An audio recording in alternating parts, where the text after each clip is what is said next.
오늘 우리에게 주시는 말씀은 창세기 12장 1절로부터 2절의 말씀입니다. 창세기 12장 1절로부터 2절의 말씀, 우리 한 목소리로 함께 합독하십니다. 함께 하십니다. 여호와께서 아브라함에게 이르시되 너는 너의 고향과 친척과 아버지의 집을 떠나 내가 내게 보여줄 땅으로 가라. 내가 너로 큰 민족을 이루고 내게 복을 주어 내 이름을 창대하게 하리니 너는 복이 될지어다. 아멘. 오늘은 하나님의 약속과 축복이라는 제목으로 말씀의 은혜 나누고자 합니다. 우리가 창세기를 읽다 보면 참 재미있는 내용들도 많고, 무엇보다도 하나님께서 아브라함에게 하신 이 이야기가 우리의 믿음의 근거가 되고 또 우리 믿음의 어떤 출발이 된다는 것을 많은 설교를 통해서 들으셨을 것입니다. 그래서 아브라함을 우리는 믿음의 조상이라고 이야기하죠. 아브라함이 이 믿음의 조상이 되는 과정 속에서는 하나님께서 아브라함과 하신 약속이 있습니다. 그리고 하나님께서 이 아브라함에게 주신 명령이 있습니다. 오늘은 하나님께서 아브라함하고 이 하신 약속의 의미가 무엇을 의미하나, 하나님께서 아브라함과 하신 이 약속의 의미에 대해서 먼저 좀 살펴보려고 합니다. 약속의 내용은 이렇습니다. 너의 고향 친척과 아버지의 집을 떠나 내가 내게 보여줄 땅으로 가라는 것입니다. 너의 고향과 친척과 아버지의 집을 떠나라는 것입니다. 아브라함은 하란 그리고 그 이전에 있었던 지역에서부터 그는 잘 살고 있었고 꽤나 유복한 환경이었던 것 같습니다. 그리고 그는 그의 아버지 데라로부터 신상을 만드는, 그러니까 어떤 종교의 신상을 만드는, 그러니까 성상을 만드는 그런 일이 그들의 직업이었다고 볼 수 있습니다. 고대 사회에서 왕족을 제외하고 그 다음으로 높은 신분이 되거나 아니면 많은 사람들에게 영향력을 미칠 수 있는 존재는 두 종류입니다. 하나는 제사장이고 하나는 군대입니다. 고대 사회에는 왕을 제외한 직분 가운데 군대와 제사장 혹은 그와 관련된 사람들은 풍족하게 살 수 있었습니다. 왜냐하면 힘을 갖고 있었기 때문입니다. 여러분, 그 옛날 드라마라든지 아니면 고대를 이렇게 모티브로 해서 만드는 드라마라든지 영화라든지 어떤 대작들을 보면 제사장들이 나옵니다. 그러니까 오늘날 우리가 성경에서 말하는 제사장 말고 반드시 왕을 보필하고 백성들에게 비를 내리고 어떤 우상들을 몰아내고 또 귀신들을 몰아내고 나라의 어떤 안 좋은 것을 몰아낼 수 있는 역할하는, 기도하는 그런 집단들이 있고, 그런 집단들 위에, 최고봉 위에는 제사장이 존재했습니다. 그것은 우리나라뿐만 아니라 서양에도 있었고, 그것은 동서양을 막론하고 어느 곳에나 있었습니다. 그러니까 인간은 아주 오래전부터 종교를 가지고 있었고, 그리고 족장 시대이나 왕족 시대에나 언제나 이 종교와 관련된 사람들이 있었습니다. 그렇기 때문에 그와 관련된 사람들은 항상 가장 힘 있는 사람들과의 교섭이 가능했고 정보가 소통했고, 그리고 또 군대 장관까지도 때로는 뒤에서 배후에서 조정할 수 있는 힘까지 가지고 있는 사람들이었습니다. 그렇다면 아브라함은 그 정도 위치까지 있었던 사람, 집안은 아니었던 것 같고, 아마 그러한 일종의 일을 하는 제사장을 돕는, 그래서 신상을 만드는 그런 일을 했던 가문으로 보입니다. 그런데 무슨 일인지 모르겠는데 그 집안이 그 지역에서 떠나게 되는데 성경은 이렇게 말합니다. 하나님이 아브라함에게 말씀하셨다.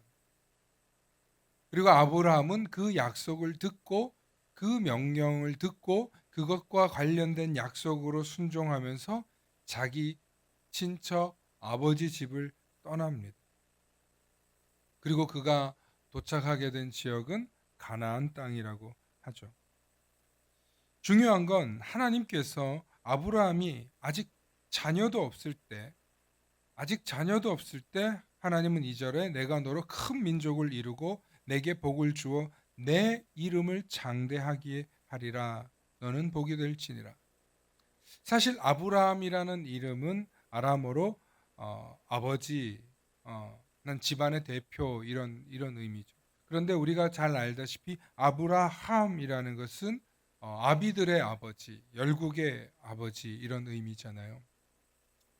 그러니까 마치 이름 가지고 말장난하는 것 같지만 아브라함이라는 사람을 통해서 열국의 아버지를 만들었다. 이런 이야기인 것입니다.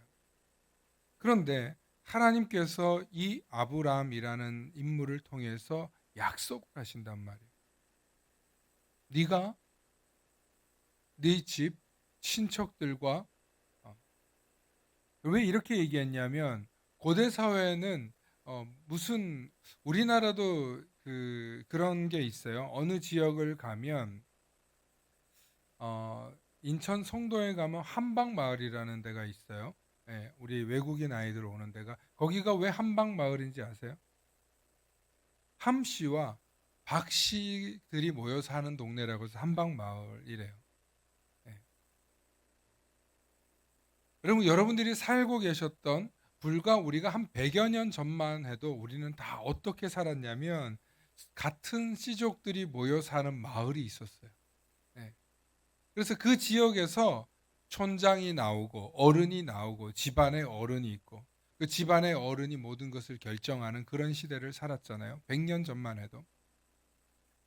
100년 전이 아니라 사실은 그 100년에 1000년, 2000년, 3000년, 1000년 전에도 그렇게 족장들끼리 모여 사는 것이 가장 자신들에게 유리하다, 안전하다. 그리고 그것이 인생을 살아가는 자연스러운 인간이 가지고 있었던 삶의 방식이었습니다. 그런데 이 삶의 터전을 생존 방식을 버리고 가라는 거예요. 친척과 그리고 아버지를 떠나서 여러분 아버지를 떠난다는 의미는 또 어떤 의미이냐면 우리도 그 영화에서 그런 그 친구라는 영화에서 그런 거 있잖아요. 아버지 뭐 하시노? 하면서 이렇게 매맞는 장면이 나오잖아요. 선생님께. 그러니까 우리 민족이 가지고 있었던 언어 중에 너희 아버지 누구시냐? 그러면 저희 아버지는 무슨 자 함자를 쓰시는 누구십니다. 이렇게 말해 왔었거든요. 요즘은 그렇게 얘기 잘 안 하죠. 그죠? 저 때만 해도 그렇게 얘기 안 하면 아주 돌쌍놈 취급받았어요. 저희 지역에서는. 그래서 무슨 자 쓰시는 누구십니다. 라고 얘기를 그렇게 배웠어요. 그 얘기는 뭐예요? 아버지의 이름이 곧 나예요. 나. 아버지의 이름이 곧 나고 내가 어디에 가더라도 우리 아버지가 누구냐에 따라서 내 신분이 확인이 되고 그리고 내 안전이 보장되는 시대였다는 거예요. 그게 불과 50년도 안 되게 우리나라에도 여전히 있었던 이건 우리나라만 그런 게 아니라 여러분 미국도 마찬가지고 중국도 마찬가지고 모든 나라들이 부모가 누구냐에 따라서 그 자식이 가지고 있는 권한과 혹은 지위와 혹은 담보되는 가치가 달랐어요. 어떤 범죄를 저질렀거나 혹은 어떤 사건에 휘말렸다 하더라도 네 집 자식이냐에 따라서 그의 처벌이 달라졌었습니다. 아니 지금 민주주의 시대의 목사님 무슨 소리 하시는 그런 얘기를 하는 게 아니라 고대 사회를 얘기하는 거고 과거 시대를 얘기하는 거예요. 그렇다면 그 아버지가 나의 신분이고 나의 모든 것인데 그 아버지를 떠난다는 건 뭐예요? 나의 모든 보호막, 울타리를 떠나서 온다는 거예요. 그 얘기는 뭐예요? 그 얘기는 뭐예요? 어디 나가서 죽어도 어디 나가서도 우리가 보호받기 어려운 곳으로 간다는 거예요. 하나님께서 아브라함에게 명령하셔서 그 하란 지역에서부터 멀리 떨어온 지역은요, 상당히 먼 지역입니다. 지금으로 따지면 이란에서부터 이스라엘 정도의 거리예요. 상당히 먼 거리란 말이에요, 그 지역이. 그런데 그 지역을 오는 동안 무수한 강도가 있었을 수도 있고, 또 무수한 어려움들이 있었을 수 있고, 또 다른 지역에 부족 왕들이 있었단 말이에요. 그런데 그것을 다 지나오는 과정 속에 아브라함의 인생이 있는 거예요. 그래서 자기 아내를 누이라고 속이는 그런 일이 이집트에서도 있었고, 그리고 또 다른 지역에서도 있었던 거예요. 그만큼 아브라함은 그 지역을 떠난다는 것이 결코 쉬운 일이 아닌데 하나님께서 그에게 약속하시는 거예요. 네가 그것을 떠나서 내가 분부한 곳으로 가기만 하면 내가 너로 큰 민족을 이루고 내게 복을 주어 내 이름을 창대하게 하리니 너는 복이 될지라. 그렇다면 아브라함은 이 약속을 믿었을까요? 안 믿었을까요?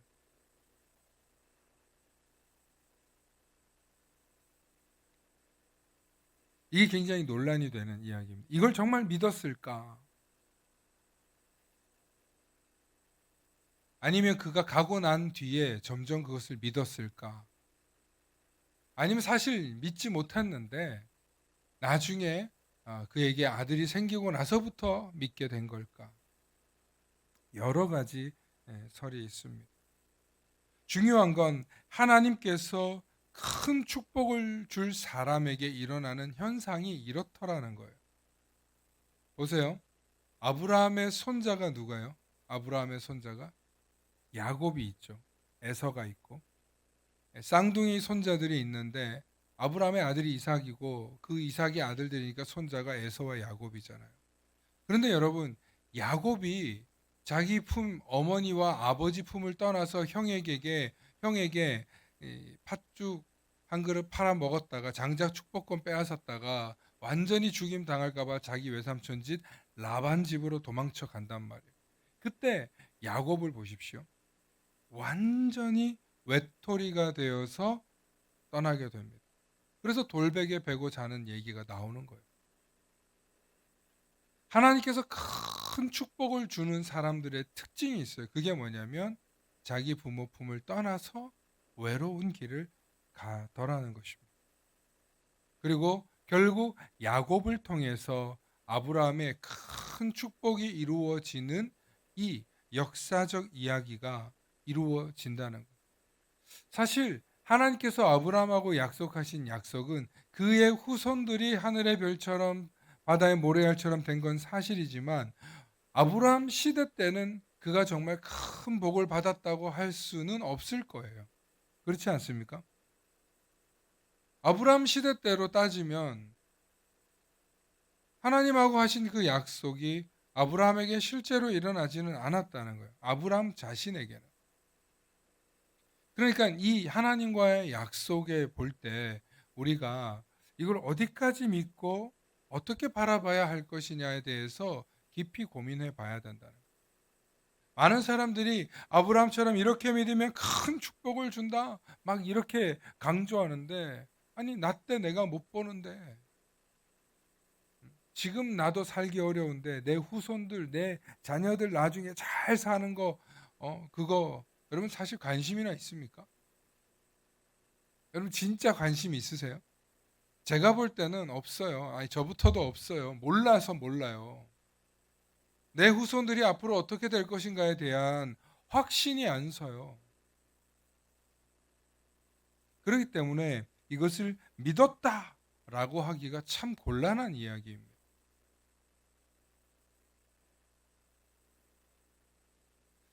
그런데 우리가 한편으로 이걸 생각해 봐야 돼요. 하나님께서 왜 굳이 피조물인 인간하고 약속을 하셔가지고 복을 주신다는 그런 말도 안 되는 계약을 맺고 축복하신다는 것에 얽매이실까? 여러분, 계약이라는 게 뭐예요? 예를 들면 우리가 그냥 부동산법을 잠깐 얘기를 하면 부동산도 계약이잖아요. 집을 사기로 하고 계약금 10%를 줘서 집을 만약에 매입을 하려고 해요. 그런데 계약금 10%를 줬다가 내가 만약에 이 계약 못 하겠습니다 하면 그 10% 돌려받을 수 있어요, 못 받아요? 못 돌려받아요. 이게 법이에요, 법. 그런데 내가 계약금 10%를 줬는데 파는 사람이 못 팔겠다 그래.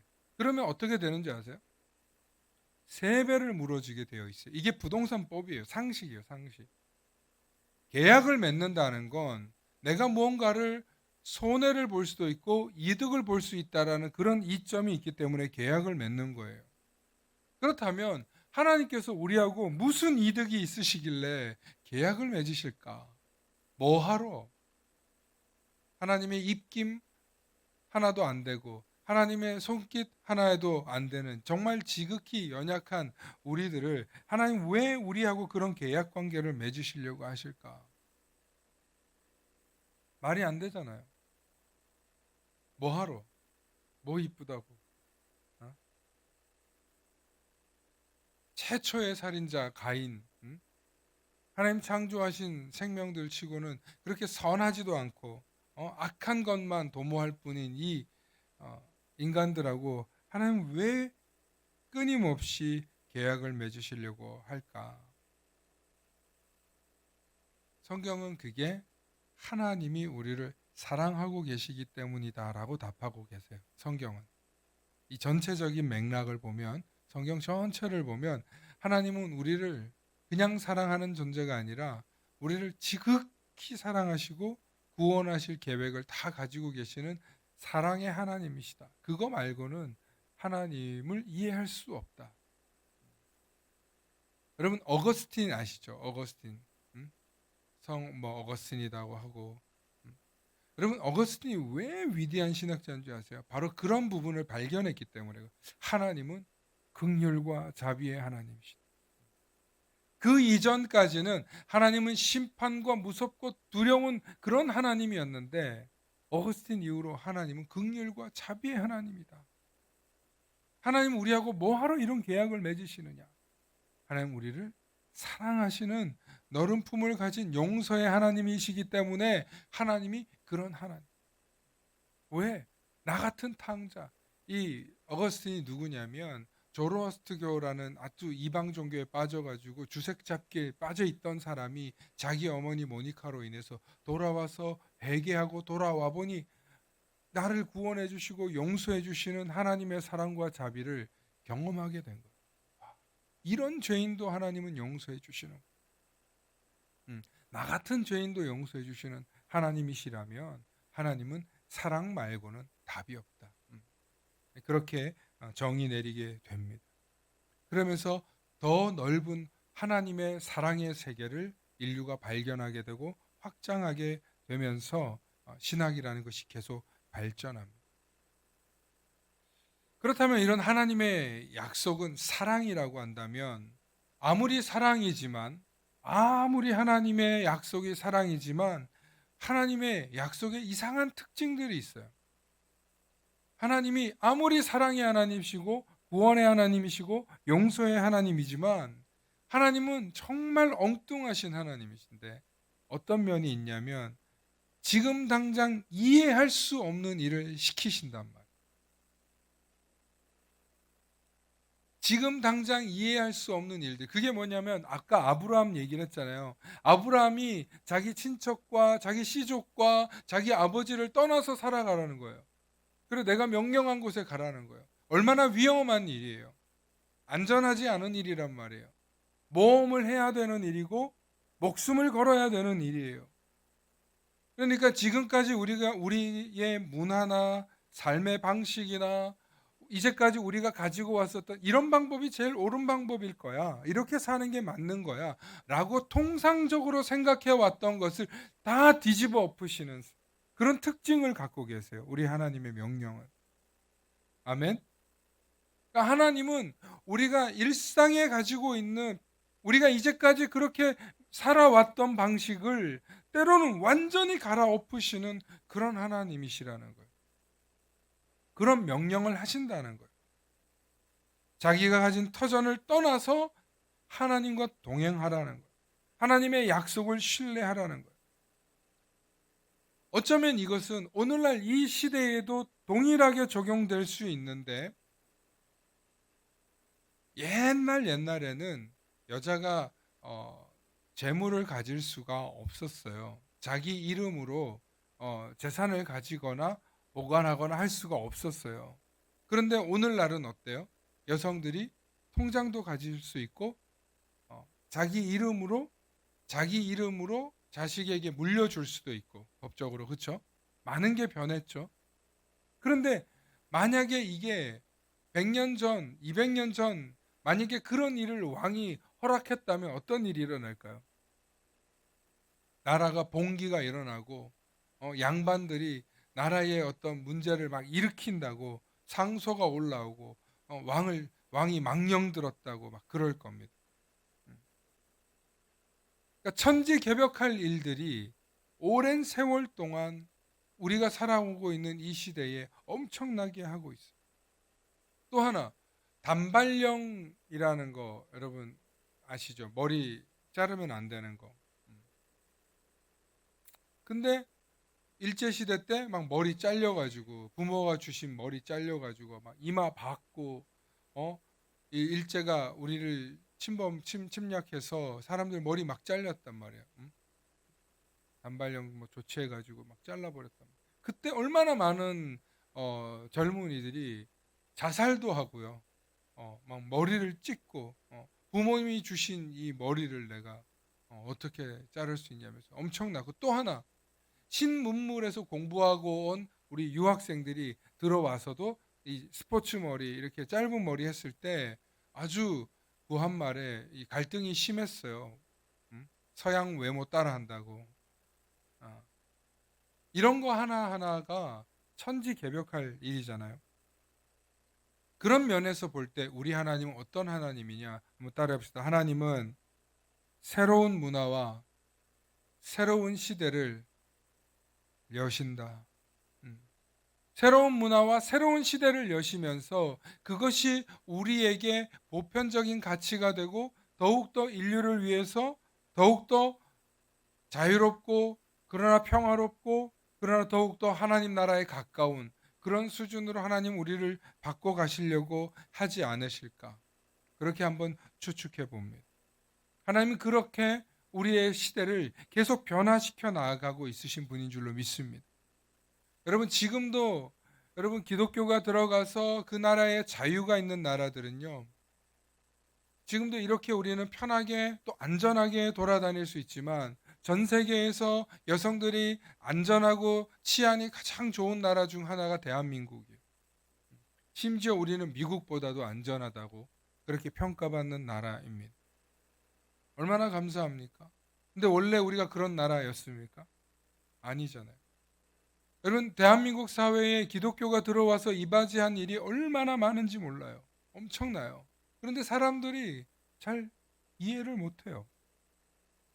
그냥 민주주의가 들어와서, 그냥 우리나라에 자유가 들어와서 이렇게 살고 있는 줄 착각해요. 아니, 얼마나 많은 사람들이 피 흘렸고 어렵고 힘들게 그 자유를 또 민주주의를 쟁취했는지 몰라요.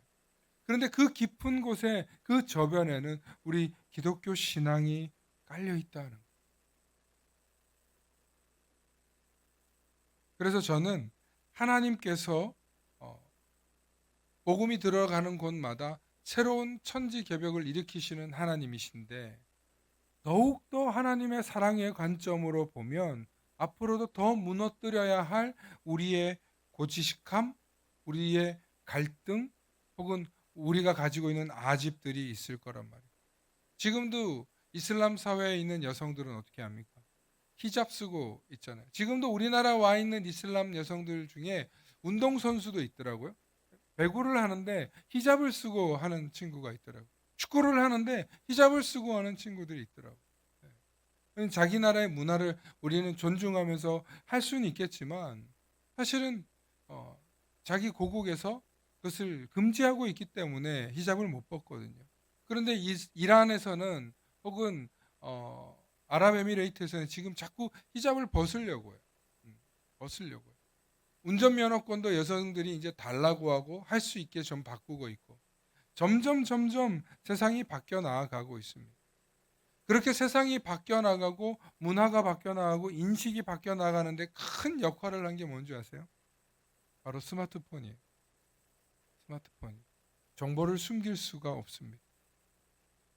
또 하나 재밌는 얘기라면 여러분 중국은 요즘 우리나라에 또 오징어 게임이라는 드라마가 엄청나게 히트를 치는데 여러분 중국은 공식적으로 넷플릭스라고 하는 이 오징어 게임을 틀어주는 채널인데요. OTT 방송인데 중국에서는 넷플릭스가 불법이에요.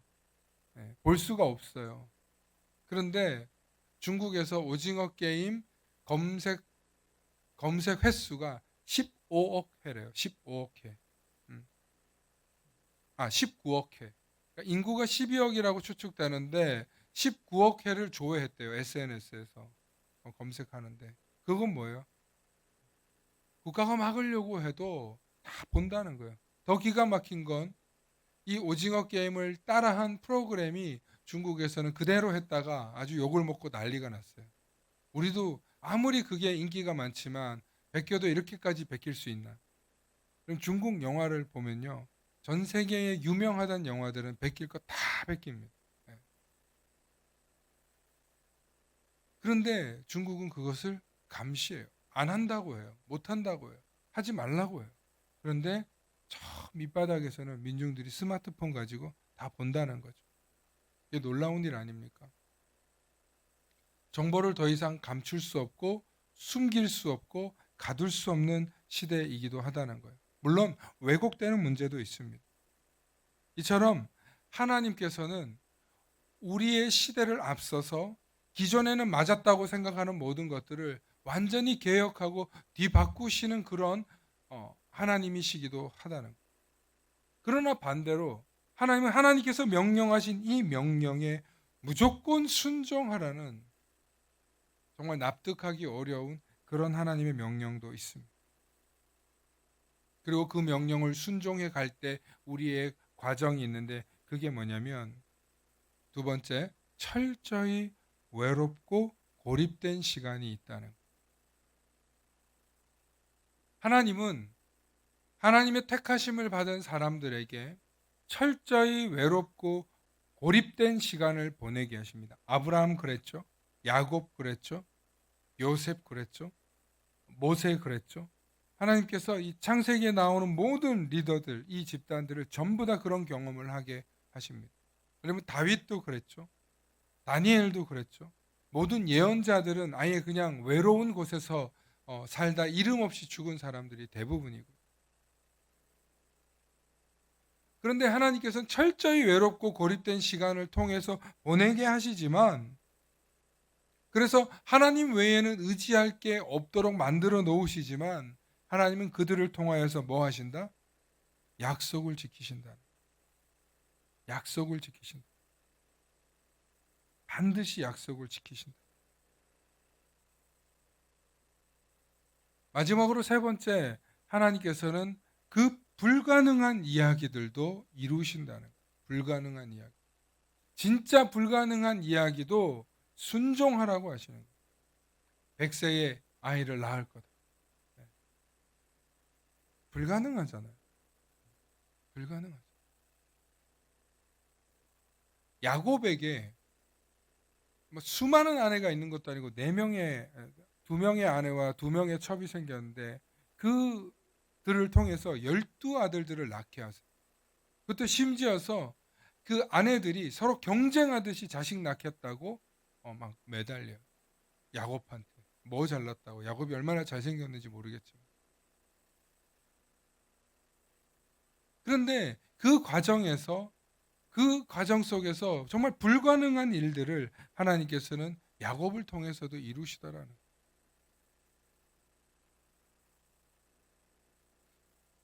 제가 오늘 여러분들하고 새해 정초부터 이 하나님의 약속과 축복에 대해서 말씀하는 이유는 뭐냐면, 하나님께서 저와 여러분들을 부르셨고 하나님께서 저와 여러분들에게 어떤 약속을 주셨다면 그 약속을 하나님은 반드시 지키시는 하나님이시라는 걸 믿으실 수 있기를 축원합니다. 그런데 그것을 믿는다면 여러분 진짜 순종하십시오. 하나님께. 내가 하고 싶은 대로, 내가 해오던 대로, 혹은 나 편한 대로 하지 마시고 정말 하나님께서 내게 주신 약속이 무엇인지 알고 그 약속에 맞게 순종하시는 저와 여러분들 되실 수 있기를 축원합니다. 만약 여러분들이 신앙생활을 하는데 난 아직도 하나님의 약속이 뭔지 모르겠어 라고 하는 분이 있다면, 혹은 하나님의 약속이 믿어지지 않으시거든, 매달리십시오. 하나님, 나 하나님과 어떤 관계입니까? 하나님, 저에게 하나님께서 주시고자 하는 그 약속 저 받기를 원합니다. 나 하나님의 약속이 뭔지를 모릅니다. 하나님하고 어떤 계약 관계가 안 맺어진 사람이 무슨 신앙생활을 잘할 수 있겠습니까? 하나님하고 나 사이에 어떤 약속이 없는데 어떻게 우리가 하나님께 매달리고 하나님을 의지할 수 있겠습니까?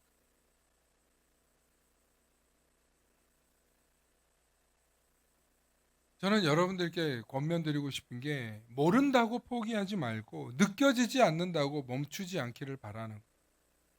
하나님은 부르짖는 자들의 부르짖음을 들으시고 매달리는 자들의 간절한 간구를 들으시는 하나님이신 줄로 믿으시길 바랍니다. 그러므로 하나님께 내가 정말 간절히 필요한 거 있을 때 구하고 응답해 주셨다면 그 받은 응답대로 살아내실 수 있기를 바라는 거예요. 제가 목회하면서 제일 많이 경험하는 게 뭐냐면, 하나님은 부르짖고 간절히 매달리면 결국엔 그 일을 가장 좋은 방법으로 응답해 주시더라는 거예요. 그런데 응답해 주는 것으로 끝이 아니라 그 응답해 준 것에 대해서 약속을 지키시는가 보시는 하나님이시. 네가 네 믿음을 지키는. 아브라함은 끝까지 그 약속을 믿었고 순종했습니다. 처음에는 흔들렸을 수도 있고 그 약속이 자신에게 정말 이루어질까라고 반신반의하는 시간들도 있었을 거예요. 그런데 모리아 산에서 그의 아들 이삭을 바칠 때 이미 그는 단단해졌더라고요. 아내가 어떤 말을 하더라도 흔들리지 않을 각오를 가지고 그의 아내 사라에게도 말하지 않고 내가 아들 이삭과 함께 하나님께 예배하노러 가노라. 그렇게 하나님께서 새롭게 믿기지 않는 명령을 하셨을 때 순종하며 나아갔다는 거예요. 사람이 참 간사합니다. 우리 그래서 그런 말을 하잖아요. 화장실 들어갈 때 마음 다르고 나올 때 마음 다르다고요. 저도 100% 동의하는 거예요. 저도 그래요. 하나님 이거 좀 이루어 주세요. 하나님 제발 이거 좀 이루어 주세요. 그럴 때는 정말 죽기 살기로 하나님 앞에 부르짖고 엎드리고 처절하게 울고 불고 기도해요. 하나님 그거 딱 이루어 주시고 나면 하나님 다음 것도 해결해 주셔야죠. 하나님 요것도 해결해 주셔야죠. 그렇게 또 하나님께 매달리면 그것이 하나님께서도 기뻐하시고 하나님께서도 일하시는 일일 때는 응답해 주시더라고요. 그런데 저에게 유익하지 않은 일들은 철저히 반응이 없다는, 그건 뭘 의미합니까? 나의 유익이나 혹은 그 내가 구한 그 기도가 나에게 위험하거나 혹은 나에게 귀하지 않을 때 하나님은 응답하지 않으시더라는. 좀 제 자랑 같지만 저는 지금까지 살아오면서 받아온 삶의 축복이 너무너무 큰데 하나님을 위해서 구한 모든 기도는 지금까지 백발백중이었던 것 같아요. 정말로 목회의 길을 가는 것도 그렇다고 또 사실 진짜 잘난 것도 아닌데 제가 음반을 내는 사건도, 또 개척을 한 일도, 건축을 한 일도, 박사과정으로 공부하는 일도 지금 다 생각해 보면 정말 이것은 하나님께서 앞으로 쓰시기 위해서 준비하는 데에는 필요한 거는 응답해 주신 것 같아요. 그런데 저의 유익을 위하거나 어떤 저의 만족을 위해서 구하는 것들은 지금까지 한 번도 응답해 주지 않으셨어요. 놀랍게도 하나님께서 쓰시고자 하는 일들에는 늘 선한 방향으로 인도하시고 그리고 허락하시고 그 길을 열어주시더라는 것입니다. 우리가 기도하면서 간구할 때 내가 간구하는 것, 내가 하나님께 부르짖는 것, 이것이 정말 하나님이 기뻐하실 일인가? 내가 하나님의 선교의 도구로 쓰임받는 일인가? 한번 생각하고 구해 보실 수 있기를 바랍니다. 그리고 그것을 향해서 우리의 열정과 열심을 가지고 하실 수 있기를 바랍니다. 내가 열심이 없고 내가 게으른데 내가 불순종하는데 어떻게 하나님께서 나에게 사명을 맡기시겠습니까? 하나님은 반드시 약속을 지키시고 축복하시는 하나님이신 줄로 믿습니다. 하나님은 반드시 응답하시고 반드시 가장 좋고 가장 선한 것으로 우리의 기도의 제목을 들으시는 분인 줄로 믿습니다. 그러니까 포기하지 마십시오. 그리고 멈춰 서지도 마십시오. 하나님 반드시 들으시고 응답하십니다. 함께 기도하십니다. 좋으신 아버지 하나님 참으로 감사합니다. 하나님 우리의 간절한 부르짖음을 들으시고 언제나 응답하시는 하나님. 그러나 우리의 구한 것이 나에게 유익하지 않고 나에게 오히려 악하고 옳지 않은 것일 때는 하나님 듣지 않으신다는 사실도 오늘 이 시간 다시 한번 깨닫게 하여 주시옵소서. 그러나 하나님의 영광과 하나님이 기뻐하시는 것을 우리가 구하며 간구하며 나아갔을 때 하나님께서 우리에게 약속하시고 명령하시고 들으실 뿐만 아니라 때로는 테스트도 하시고 우리의 삶을 시험하시면서 응답하시는 과정이 있다는 사실을 오늘 이 시간 다시 한번 깊이 깨달으며 2025년 우리의 삶 가운데 하나님과의 약속이 다시 한번 선명해지게 해 주시고 하나님께서 우리에게 맡겨주신 그 약속의 사명에 순종하며 나아가는 우리들이 다 되게 하여 주시옵소서. 그래서 날마다 베풀어 주시는 그 은혜의 말씀 속에서 깨닫는 지혜를 주시고 순종하며 나아갈 수 있는 우리들이 다 될 수 있도록 하나님 지혜와 명철과 건강을 더하여 주시옵소서. 감사드리며 우리 주 예수님 이름 받들어 간절히 기도 올리옵나이다. 아멘.